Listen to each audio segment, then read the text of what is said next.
이상한 일이 벌어지기 시작했습니다. 해외 생활을 마치고 고향으로 돌아가는 건 당연한 일 아닐까요? 익숙한 거리, 오랜 친구들, 모국어가 들리는 일상, 편안해야 정상이죠. 그런데 한국에서 몇 년 살다가 본국으로 돌아간 외국인들이 고향이 싫다고 말하기 시작했어요. 손에 든 핸드폰을 뺏기고 문 앞에 둔 택배가 사라지고 밤 11시면 모든 가게가 문을 닫는 그곳이요. 분명 자기가 태어나고 자란 곳인데 마치 처음 와본 도시처럼 느껴진다고 합니다. 이건 단순히 불편해졌다는 얘기가 아니에요. 더 심각한 문제죠. 한번 올라간 기준은 다시 내려오지 않거든요. 안전하고 편리한 일상을 경험한 사람은 그게 없는 곳에서 살 수 없게 되는 겁니다. 서울에서 2년을 살다가 런던으로 돌아간 한 영국 여성이 있습니다. 그녀에게 무슨 일이 일어났는지 지금부터 들려드리겠습니다. 한국 최고라고 댓글을 남겨주세요. 여러분의 구독과 좋아요는 아주 큰 힘이 됩니다. 문이 닫히는 순간이었어요. 피커딜리 라인 지하철 문이 딱 닫히려는 그 찰나에 누군가 제 손목을 낚아챘습니다. 아니, 손목이 아니라 제가 들고 있던 핸드폰을요. 반사적으로 손을 뻗었지만 이미 늦었어요. 유리문 너머로 후드티 입은 남자가 제 아이폰을 들고 계단 쪽으로 뛰어가는 게 보였습니다. 지하철은 그대로 출발했어요. 저는 소피 클라크예요. 38살, 런던 클래펌에 사는 평범한 직장인이죠. 럭셔리 패션 브랜드에서 마케팅 매니저로 일하고 있고요. 남편 토마스랑 초등학교 2학년 딸 엘라가 있습니다. 회사 아시아 지사 프로젝트 때문에 지난 2년간 서울에서 살다가 바로 오늘 런던으로 돌아왔어요. 히드로 공항에서 집까지 가는 길이었는데 이런 일을 당한 겁니다. 여러분, 제가 왜 핸드폰을 손에 들고 있었는지 아세요? 서울에서 2년 동안 매일 그렇게 했거든요. 지하철 2호선을 타든 9호선을 타든 핸드폰을 손에 쥐고 있었어요. 카카오 맵으로 길 찾고 웹툰 보고 메시지 확인하고요. 단 한 번도 누가 뺏어갈 거라고 생각한 적이 없었습니다. 강남역 러시아워 시간에 사람들이 바글바글한 와중에도 핸드폰을 주머니에 넣지 않았어요. 그냥 손에 들고 있었죠. 그게 자연스러웠으니까요. 아무도 그걸 뺏으려 하지 않았고 저도 뺏길 거라고 생각하지 않았어요. 런던에서는 30분도 안 돼서 이렇게 됐네요. 기차는 터널 속으로 달려가고 있었고 저는 멍하니 서 있었습니다. 손이 텅 비어 있다는 게 믿기지 않았어요. 옆에 서 있던 중년 남성에게 말을 걸었습니다. 실례합니다. 지금 제 핸드폰을 누가 가져갔어요. 문 닫히기 직전에요. 혹시 보셨나요? 남자는 이어폰을 빼더니 무표정하게 고개를 저었어요. 못 봤는데요. 그리고 다시 이어폰을 꽂았습니다. 대화 끝이었죠. 주변 사람들도 마찬가지였어요. 10명이 넘는 승객이 제 주변에 서 있었지만 단 한 명도 제게 눈길을 주지 않았습니다. 스마트폰을 보거나 책을 읽거나 그냥 먼 곳을 응시하고 있거나요. 서울 지하철에서는 어땠을까요? 누가 소리 지르면 사람들이 돌아봐요. 누가 넘어지면 누군가 부축해 주고요. 한 번은 제가 지하철에서 엘라 손을 잡고 있는데 엘라가 신발끈이 풀렸다고 한 적이 있어요. 제가 앉아서 묶어주려는데 옆에 계시던 할머니가 엘라한테 사탕을 하나 주시더라고요. 그냥요. 아무 이유 없이요. 런던 지하철에서는 그런 일이 일어나지 않습니다. 얼스코트역에서 내렸어요. 영무원실을 찾아갔죠. 유리 부스 안에 앉아있던 젊은 영무원에게 사정을 설명했습니다. 피커딜리 라인, 히드로발, 문 닫히는 순간 후드티를 입은 남자. 최대한 자세히 말했어요. CCTV 확인할 수 있나요? 경찰에 신고하셔야 해요. 지금 바로 확인하면 잡을 수 있지 않을까요? 저희는 CCTV 열람 권한이 없어요. 경찰 신고하시면 경찰이 처리할 거예요. 영무원은 종이 한 장을 건네줬어요. 런던 경찰청 비긴급 신고 번호가 적혀 있었죠. 201. 그 번호로 전화하면 보통 30분에서 1시간은 기다려야 하고 신고 접수는 되지만 실제로 범인을 잡는 경우는 거의 없다는 것도 알고 있었어요. 런던에서 20년 넘게 살았으니까요. 감사합니다. 그냥 나왔습니다. 집까지 걸어가는 동안 계속 오른손이 허전했어요. 무의식 중에 주머니를 더듬거나 손바닥을 쥐었다 펴기를 반복했죠. 그런데 말입니다. 그날 밤 침대에 누워서 생각한 건 핸드폰 값이 아니었어요. 아이폰은 다시 사면 되잖아요. 그 안에 뭐가 들어 있었는지가 문제였습니다. 서울 사진들이 전부 거기 있었거든요. 한강 벚꽃, 남산타워 야경, 엘라가 경복궁에서 한복 입고 찍은 사진, 회사, 동료들이랑 삼겹살집에서 찍은 단체 사진, 배달의 민족 앱도 있었고 카카오맵도 있었고 카카오톡도 있었어요. 그 앱들은 런던에서는 의미가 없거든요. 배달의 민족은 한국에서만 작동하니까요. 카카오맵도 마찬가지고요. 물론 아이클라우드에 백업은 돼 있을 거예요. 새 폰 사면 다 복구할 수 있겠죠. 하지만 그게 중요한 게 아니었어요. 그 핸드폰이 그냥 물건이 아니라 서울이라는 도시 자체를 담고 있었다는 거예요. 그 안에 있던 앱들, 사진들, 메시지들이 전부 서울에서만 의미가 있는 것들이었으니까요. 그걸 런던 지하철에서 잃어버렸다는 게 어쩌면 서울을 완전히 잃어버렸다는 신호 같았어요. 토마스는 벌써 잠들어 있었어요. 규칙적인 숨소리가 들렸죠. 저는 눈을 감았다가 다시 떴어요. 천장을 보면서 생각했습니다. 내일 아침이 되면 엘라를 학교에 데려다 줘야 하고 유심카드를 정지시켜야 하고 새 핸드폰을 사러 가야 해요. 그리고 런던에서의 일상이 다시 시작되겠죠. 그런데 이상하게도 손이 계속 허전했어요. 주머니를 더듬거리는 버릇이 멈추질 않았어요. 배송 완료 문자가 왔습니다. 오전 11시 32분에 현관 앞에 배달했다고요. 새 핸드폰으로 받은 첫 번째 문자였죠. 서울에서 붙인 이삿짐 중 일부가 국제 배송으로 오기로 했거든요. 엘라 겨울 옷이랑 제 업무용 서류, 그리고 서울에서 산 김치통 같은 것들이요. 현관문을 열었어요. 아무것도 없었습니다. 복도 끝까지 걸어가 봤어요. 혹시 이웃집 앞에 잘못 놓였나 싶어서요. 없었어요. 계단 아래쪽도 확인했습니다. 역시 없었고요. 문자를 다시 확인했어요. 배송 완료, 현관 앞 배달. 사진도 첨부돼 있었죠. 갈색 박스가 누군가의 현관문 앞에 놓여 있는 사진이었는데 런던 테라스 하우스들은 다 비슷비슷하게 생겨서 우리 집이 맞는지 확신할 수가 없었어요. 빨간 벽돌에 흰색 문틀, 검은색 문. 사진 속 문도 그랬고 우리 집 문도 그랬거든요.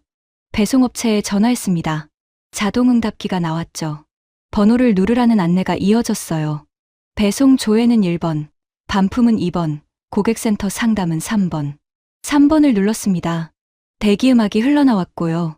15분을 기다렸어요. 그 사이 토마스한테 문자를 보냈죠. 택배 못 받았냐고요. 답장이 왔어요. 아침에 집에 있을 때는 벨소리 못 들었대요. 고객센터입니다. 무엇을 도와드릴까요? 상담원이 받았어요. 사정을 설명했죠. 배송 완료 문자는 받았는데 물건이 없다고요. 추적번호 알려주시겠어요? 번호를 불러줬어요. 키보드 치는 소리가 들렸죠. 네. 오늘 오전 11시 32분에 배송 완료 처리됐네요. 근데 물건이 문 앞에 없어요. 사진 확인하셨나요? 확인했는데 그게 우리 집 문인지 확실하지가 않아요. 배송 기사가 찍은 사진이 맞다면 정확한 주소로 배달된 겁니다. 그럼 누가 가져간 건가요? 그건 저희가 확인할 수 없습니다. 배송은 완료됐으니까요. 목소리 톤이 차분했어요. 기계적이었죠. 이런 전화를 하루에 수십 통씩 받는 사람의 목소리였습니다. 그럼 어떻게 해야 하나요? 경찰에 신고하시거나 발송인에게 연락해서 보상 절차를 문의하시면 됩니다. 배송업체는 책임 안 지나요? 문 앞까지 배달하는 게 저희 업무고 그건 완료됐습니다.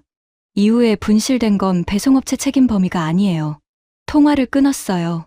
핸드폰을 식탁 위에 내려놓고 의자에 앉았죠.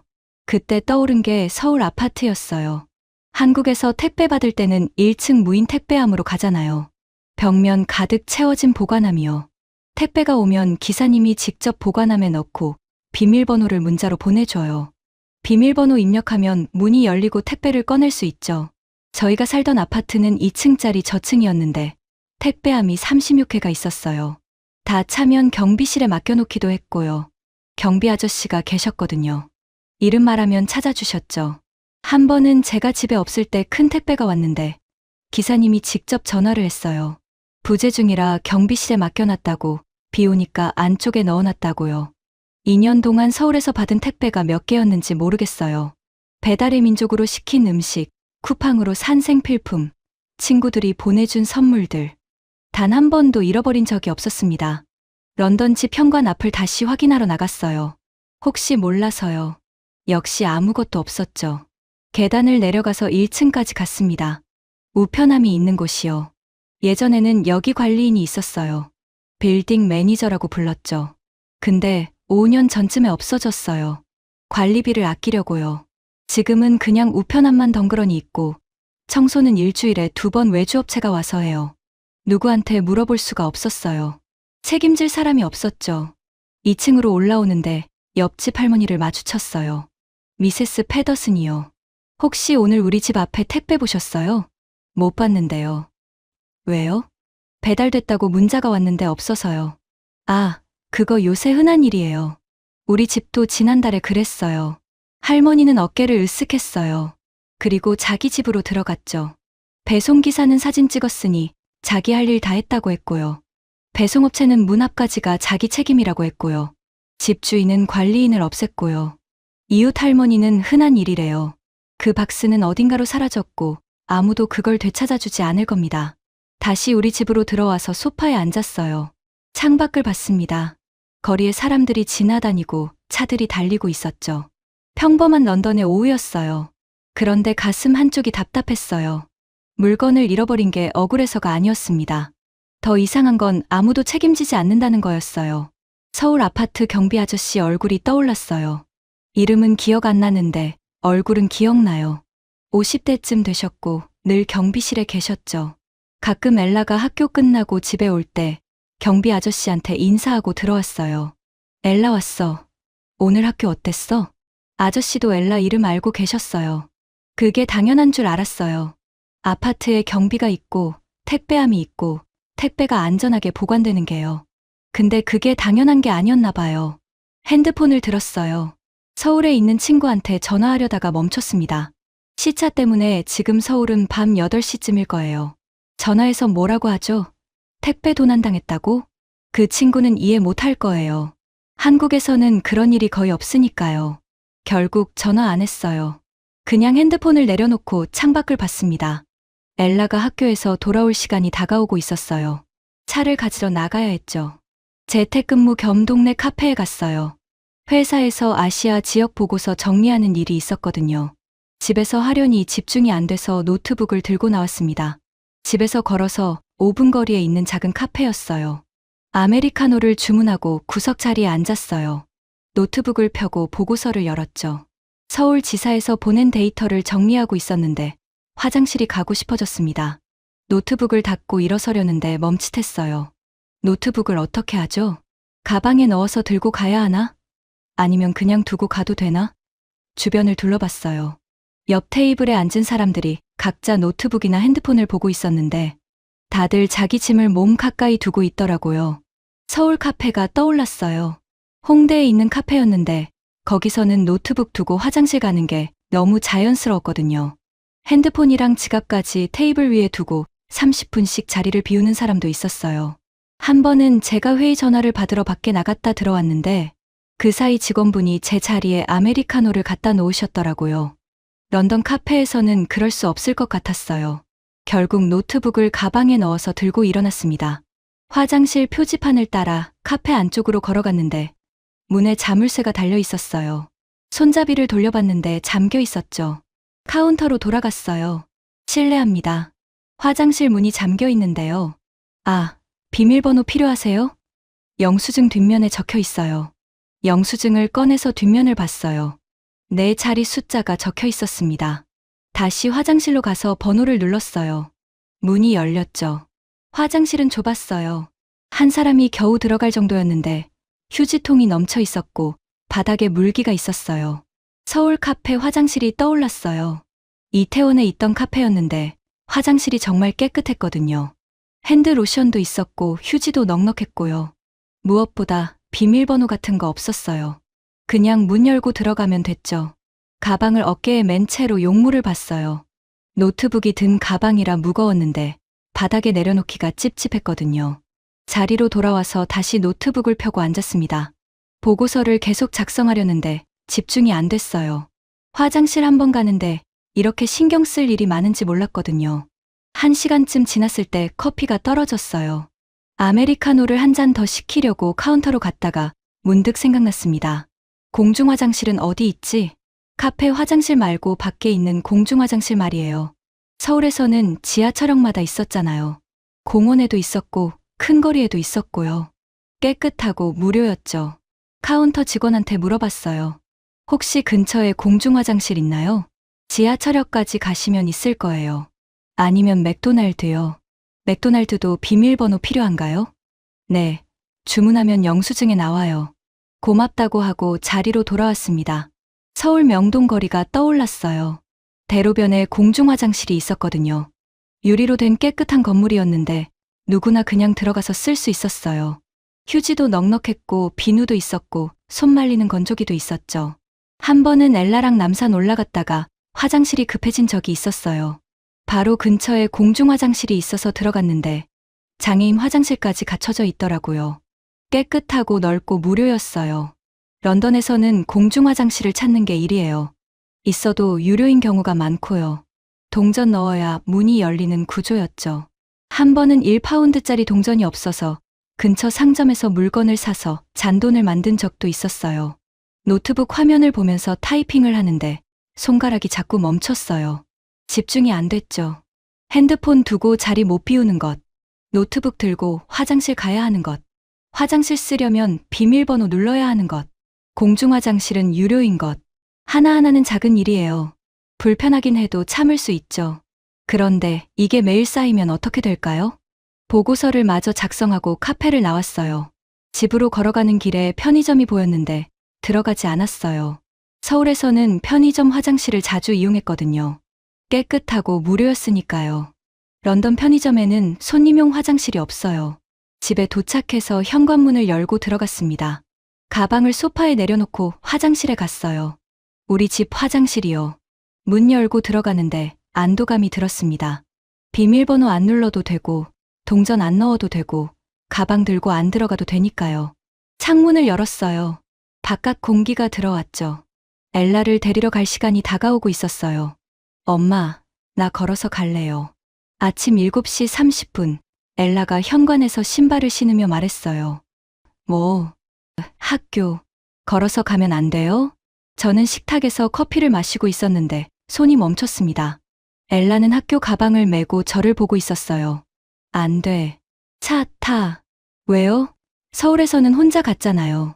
그 말에 뭐라고 대답해야 할지 몰랐어요. 엘라는 서울에서 집에서 학교까지 혼자 걸어 다녔거든요.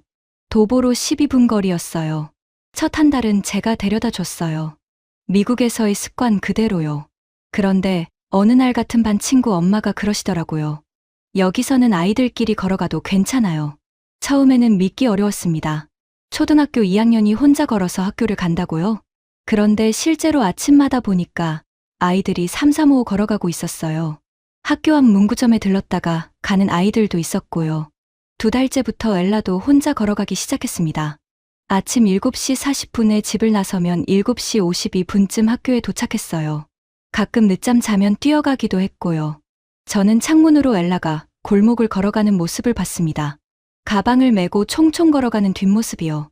불안하지 않았어요. 아니, 정확히 말하면 불안하지 않다는 게 불안했어요. 미국이었다면 절대 이렇게 못했을 거거든요. 엄마, 엘라가 다시 말했어요. 여기도 걸어갈 수 있잖아요. 여기는 서울이 아니야. 그럼 뭐가 달라요?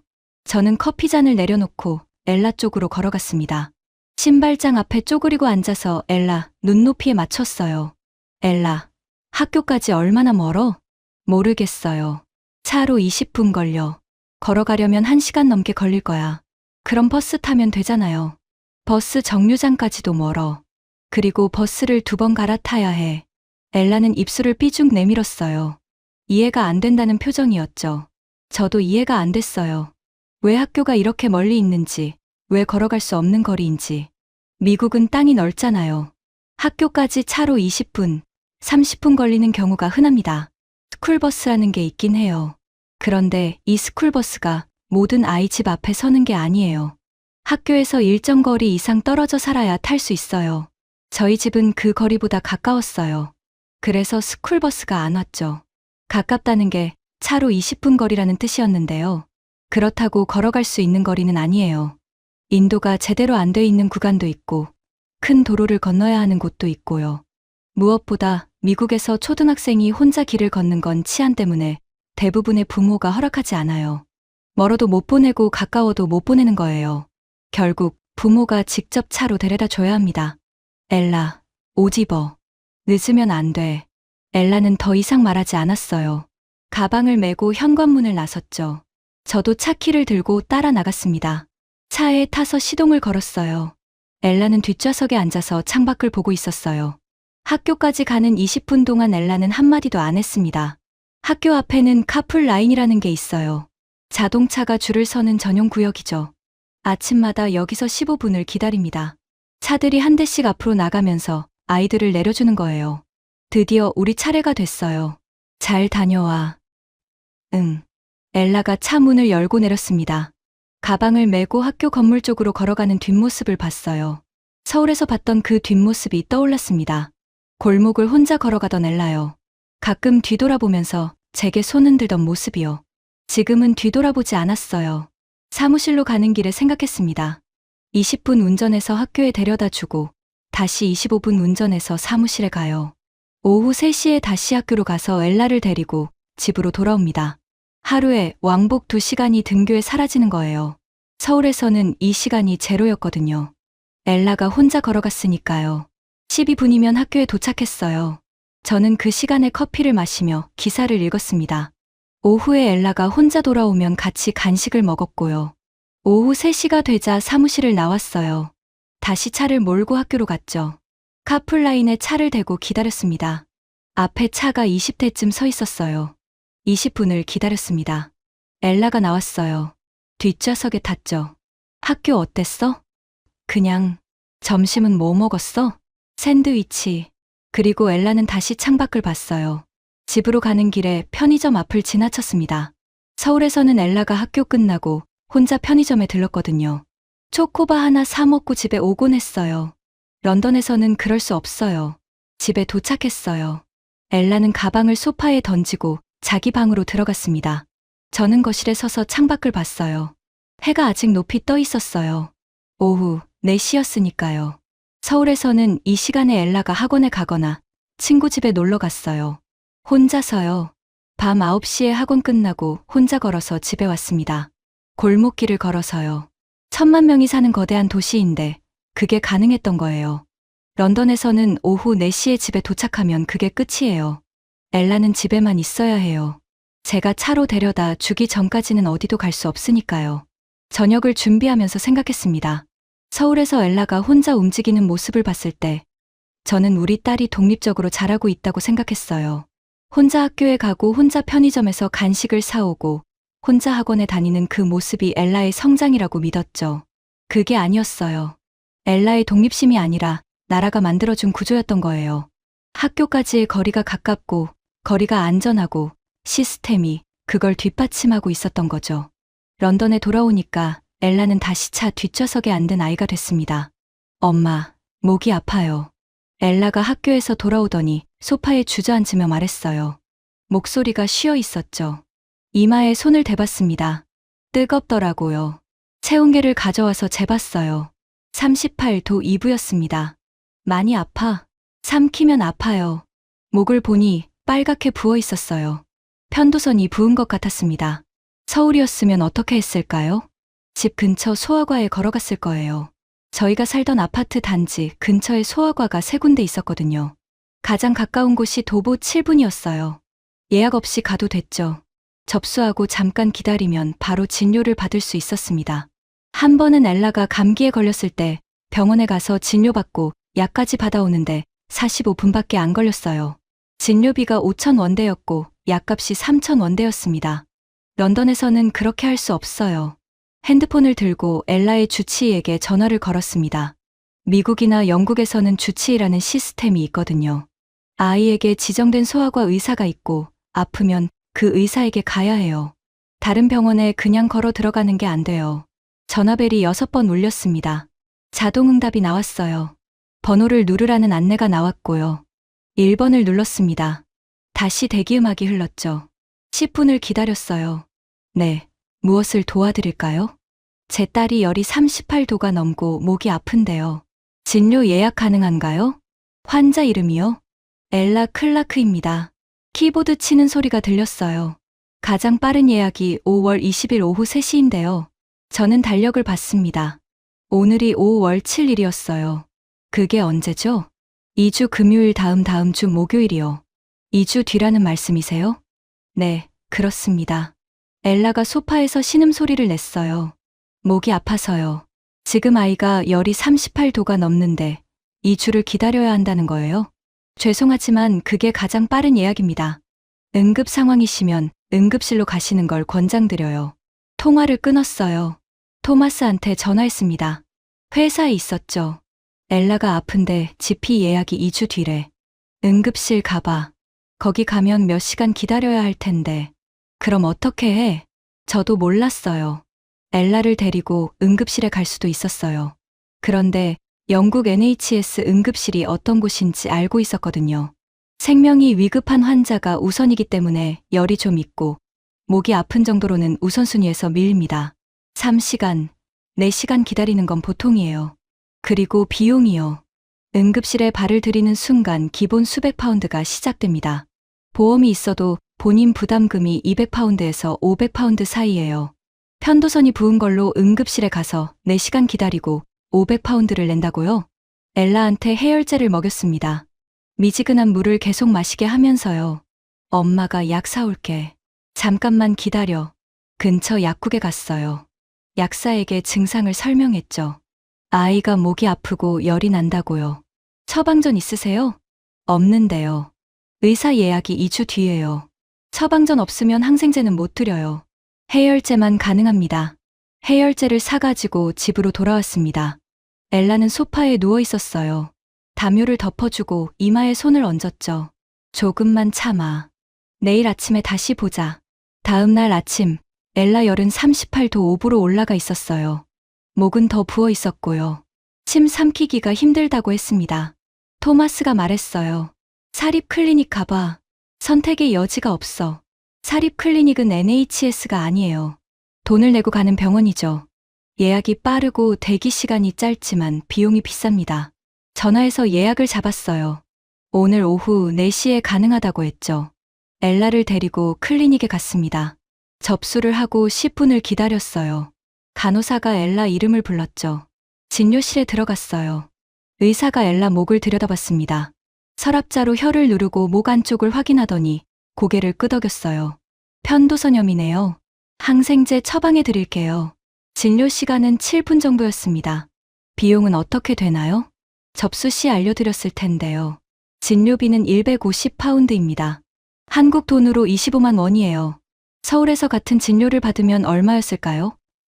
건강보험 적용해서 5천 원에서 10,000원 사이였어요. 카드로 할게요. 카드를 건넸습니다. 결제가 됐어요. 처방전을 들고 약국에 갔어요. 항생제를 받는데 또 45파운드가 나왔습니다. 한국 돈으로 7만 5천 원이요. 서울에서는 같은 항생제가 3천 원이면 됐거든요. 집으로 돌아오는 차 안에서 엘라가 말했어요. 엄마, 서울에서는 병원이 가까웠는데. 응, 그랬지. 여기는 왜 이렇게 오래 걸려요? 뭐라고 대답해야 할지 몰랐어요. 집에 도착해서 엘라한테 항생제를 먹였습니다. 침대에 눕히고 담요를 덮어줬어요. 거실로 나와서 소파에 앉았습니다. 영수증을 다시 봤어요. 150파운드에 45파운드. 합쳐서 195파운드였습니다. 서울에서 엘라가 아팠던 날이 떠올랐어요. 감기에 걸려서 병원에 갔었죠. 집에서 걸어서 7분 거리였어요. 접수하고 10분 기다렸더니 진료실로 들어가래요. 의사 선생님이 엘라 목이랑 귀를 확인하고 청진기로 숨소리를 들었어요. 감기네요. 약 처방해 드릴게요. 진료가 끝나고 수납대로 갔습니다. 5,500원이었어요. 옆에 있는 약국에서 약을 받았는데 3,200원이었고요. 그날 저녁 엘라가 약 먹고 자면서 제게 말했어요. 엄마, 병원이 가까워서 좋아요. 그때는 그게 특별한 건지 몰랐어요. 소파에 앉아서 창밖을 봤습니다. 해가 지고 있었어요. 엘라 방에서 기침 소리가 들렸습니다. 일어나서 엘라 방으로 갔어요. 엘라는 자고 있었는데 얼굴이 홍조를 띠고 있었죠. 이마에 손을 대봤어요. 아직 열이 있었지만 아침보다는 나은 것 같았습니다. 엘라 옆에 앉아서 머리를 쓰다듬어 줬어요. 서울에서는 엘라가 아프면 걱정은 했지만 불안하지는 않았습니다. 병원이 가깝고 진료가 빠르고 비용이 부담되지 않으니까요. 아프면 병원에 가면 된다. 그 단순한 믿음이 있었어요. 런던에서는 엘라가 아프면 걱정과 불안이 동시에 옵니다. 예약이 잡힐까? 대기가 얼마나 길까? 비용이 얼마나 나올까? 아이가 아픈데 의사를 바로 만날 수 없다는 그 무력감이요. 엘라가 뒤척였어요. 눈을 뜨더니 저를 봤습니다. 엄마, 응, 여기 있어. 물 주세요. 물을 떠다 줬어요. 엘라가 조금 마시고 다시 누웠습니다. 고마워요. 천만에. 잘 자. 엘라는 다시 눈을 감았어요. 저는 엘라 방에서 나와 거실로 왔습니다. 영수증이 식탁 위에 놓여 있었어요. 195파운드. 그 숫자를 보면서 생각했습니다. 이건 조심한다고 해결되는 문제가 아니에요. 아이가 아플 때 2주를 기다려야 하고 진료비로 35만 원을 내야 하는 건 제가 아무리 노력해도 바꿀 수 없는 거잖아요. 이 나라의 시스템이 그런 거니까요. 소피, 펌문을 열고 들어가니 에밀리가 손을 흔들고 있었어요. 대학 때 친구예요. 정말 오랜만이다. 포옹을 했습니다. 에밀리 옆에 레이첼이랑 사라도 앉아 있었어요. 셋 다 대학 룸메이트였죠. 졸업하고 각자 일하고 결혼하고 애 낳고 살다 보니까 만나기가 쉽지 않더라고요. 몇 년 만이야? 3년. 아니지. 내가 서울 가기 전에 봤으니까 2년 반. 맥주를 시켰어요. 피시앤칩스도 주문했고요. 테이블에 둘러앉아서 이야기를 시작했습니다. 레이첼은 회계법인에서 일하고 있었고요. 사라는 둘째를 임신 중이었어요. 에밀리는 최근에 이직했대요. 서울은 어땠어? 좋았어. 진짜 좋았어. K-팝, 드라마 촬영장 같은 거 갔어? 아니, 그런 거 말고. 그냥 살기가 편했어. 친구들이 고개를 갸웃했어요. 편하다니? 뭐부터 말해야 할지 몰랐어요. 지하철에서 핸드폰 안 뺏기는 것, 택배 안 잃어버리는 것, 병원이 가까운 것. 하나하나 설명하기에는 너무 많았고, 설명해봤자 이해 못할 것 같았어요. 그냥 시스템이 잘 되어 있어. 런던도 시스템 좋잖아. 레이첼이 맥주를 한 모금 마시며 말했어요. 저는 대답 안 했습니다. 그냥 웃었어요. 이야기가 이어졌어요. 사라는 첫째 육아 이야기를 했고요. 에밀리는 새 직장 상사 험담을 했어요. 저는 서울 회사 동료들 얘기를 했죠. 웃고 떠들고 맥주 마시고 오랜만에 만난 친구들이라 할 말이 많았어요. 레이엘한테는 회계사 시험 준비하던 얘기를 물어봤고요. 사라한테는 남편 어떻게 만났는지 물어봤어요. 에밀리는 제 서울 생활이 궁금하대요. 시간이 빠르게 지나갔습니다. 그때 펍 직원이 테이블로 왔어요. 죄송한데요. 곧 마감 시간이에요. 시계를 봤습니다. 10시 50분이었어요. 마감이 언제예요? 11시요. 아, 그럼 10분 남았네요. 네. 주문은 10시 45분에 마감됐고요. 계산은 지금 하셔도 돼요. 친구들이 서로 쳐다봤어요. 이게 뭐지? 하는 표정이었죠. 벌써? 에밀리가 말했어요. 우리 이제 막 재미있어지는데. 죄송해요. 라이선스 규정이라서요.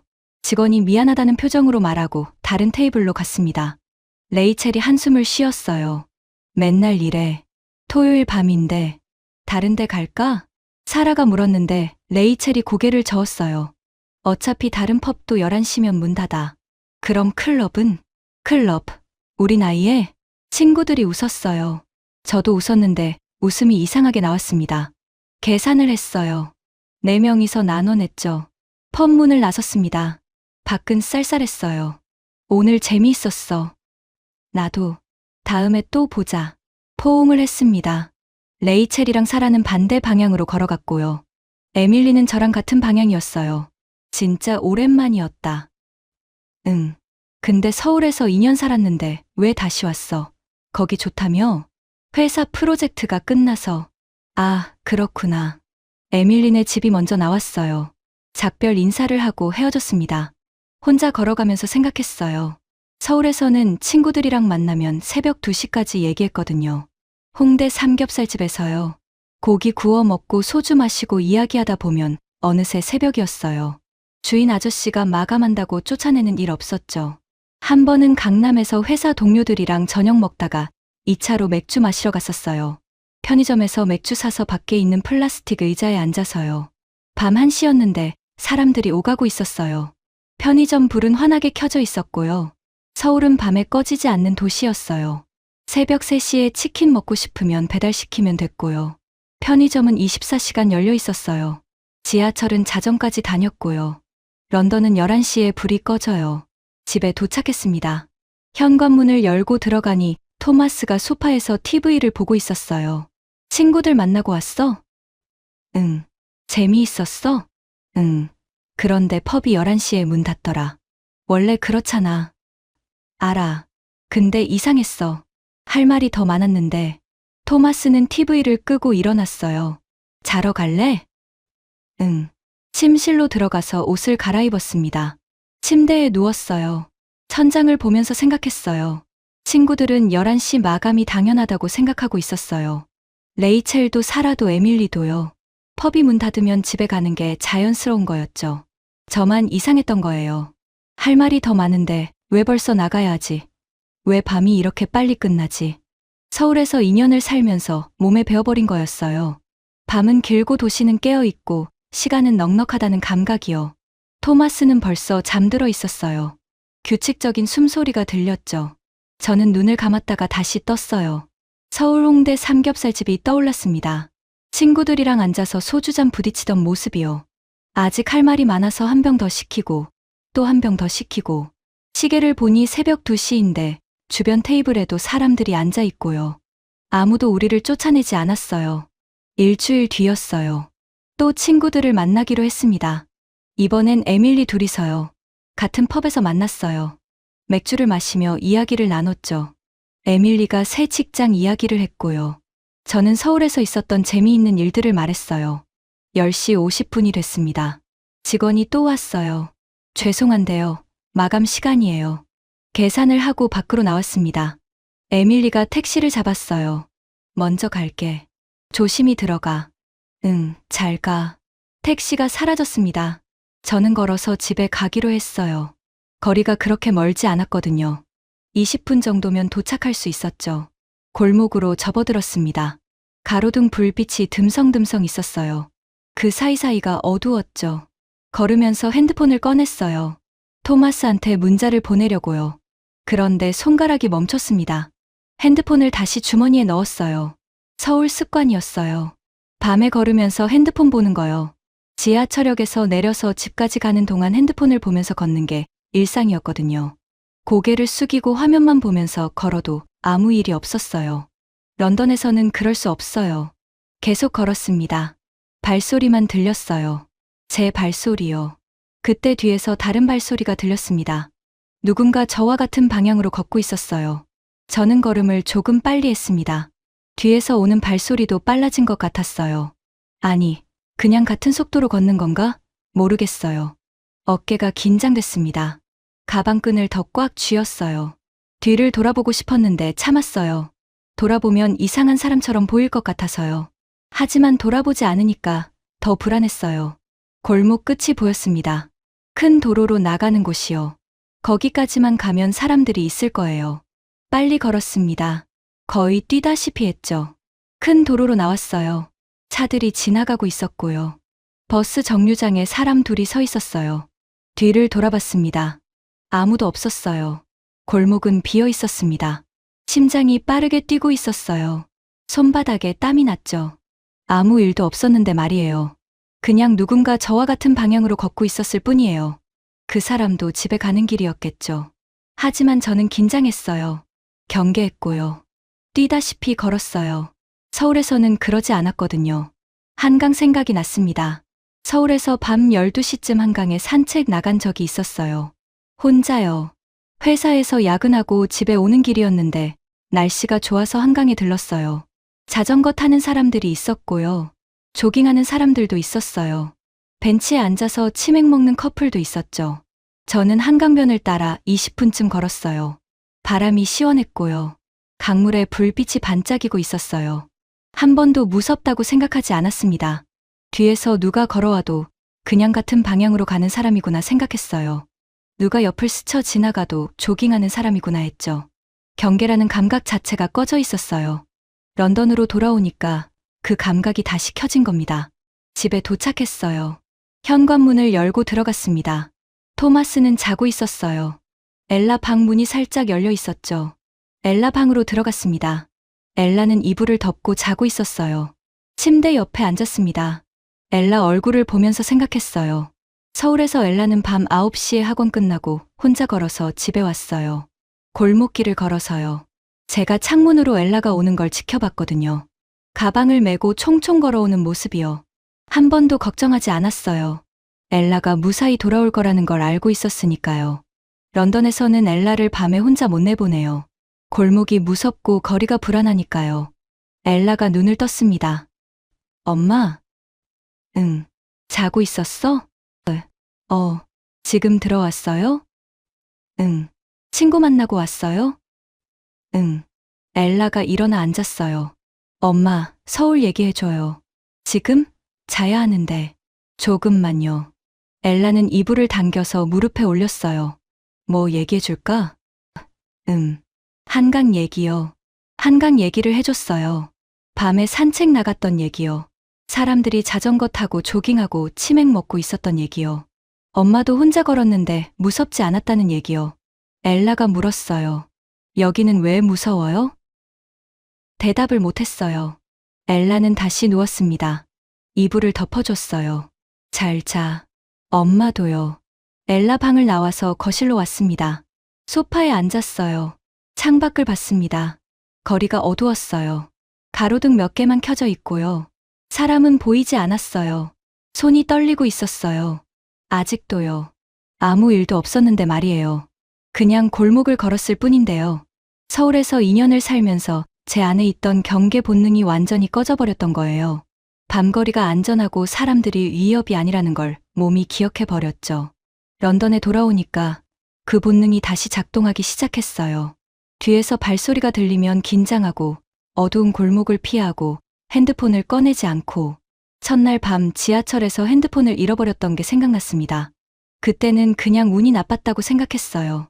하지만 지금 생각해보니 그게 아니었어요. 제가 바뀌어 버린 거였어요. 서울이라는 도시가 저를 바꿔놓은 겁니다. 경계하지 않아도 되는 사람으로요. 그리고 그 사람은 런던에서 살 수 없었어요. 일주일이 지났습니다. 아침에 엘라를 학교에 데려다 주고 사무실에 가서 일하고 오후에 다시 엘라를 데리러 갔어요.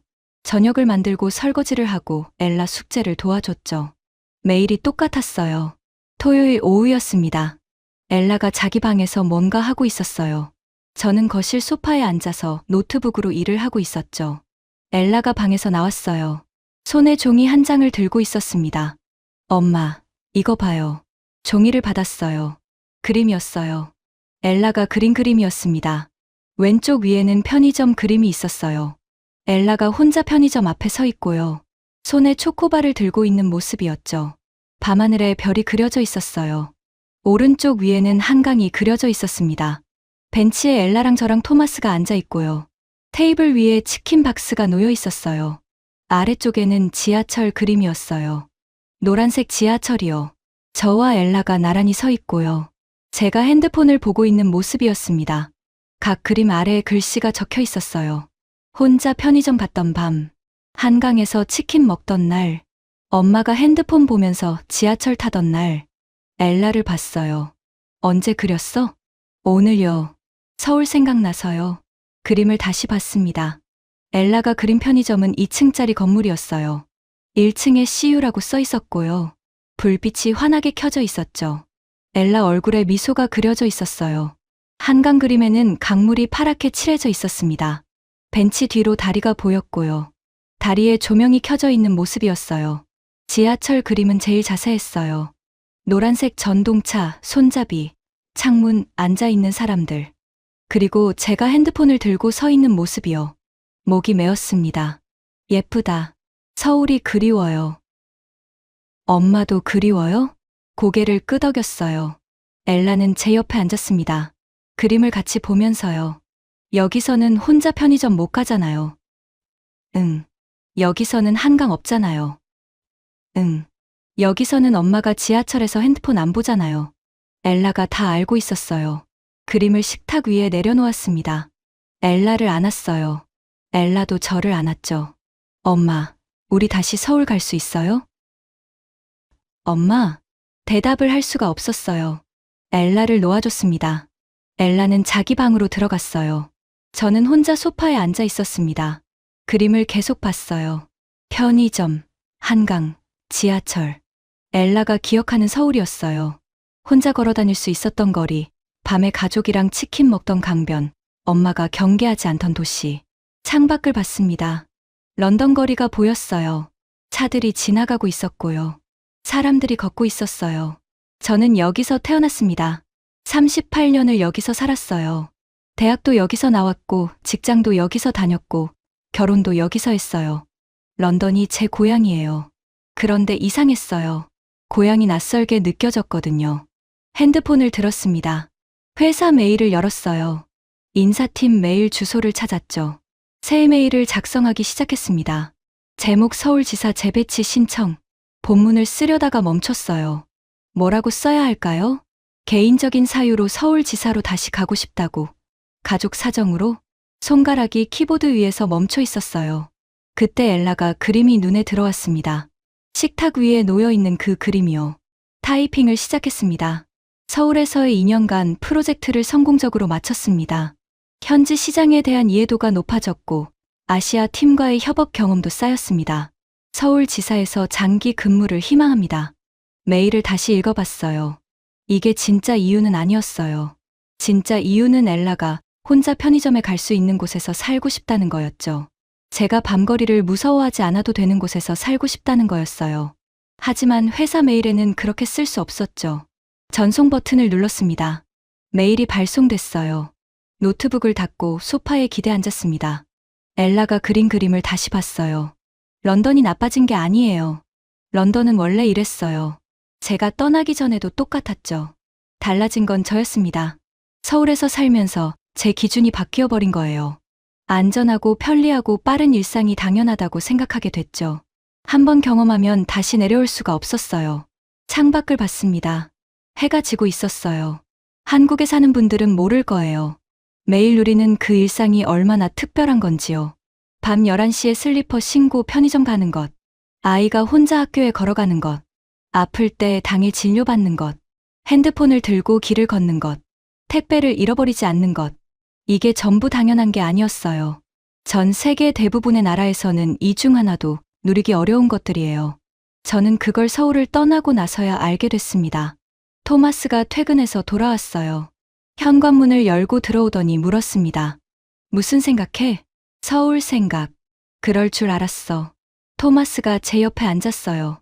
식탁 위에 있는 엘라 그림을 봤습니다. 엘라가 그렸어? 응. 서울 가고 싶구나. 응. 나도. 토마스는 고개를 끄덕였어요. 나도 사실 그래. 저는 토마스를 봤습니다. 진짜? 응. 거기가 편했어. 솔직히. 토마스도 느끼고 있었던 거예요. 회사에 메일 보냈어. 서울지사 재배치 신청. 그래. 응. 잘했어. 토마스가 제 손을 잡았습니다. 엘라 방 문이 열렸어요. 엘라가 나와서 우리를 봤습니다. 뭐 하세요? 엘라, 이리 와봐. 엘라가 다가왔어요. 토마스랑 제 사이에 앉았죠. 엄마가 회사한테 말했어. 우리 다시 서울 가고 싶다고. 엘라 눈이 커졌습니다. 진짜요? 진짜. 언제요? 아직 몰라. 회사에서 결정해야 해. 시간 좀 걸릴 거야. 그래도 갈 수 있어요? 응, 갈 수 있어. 엘라가 저를 안았습니다. 꽉 안았어요. 저도 엘라를 안았습니다. 창밖으로 런던의 밤이 내려앉고 있었어요.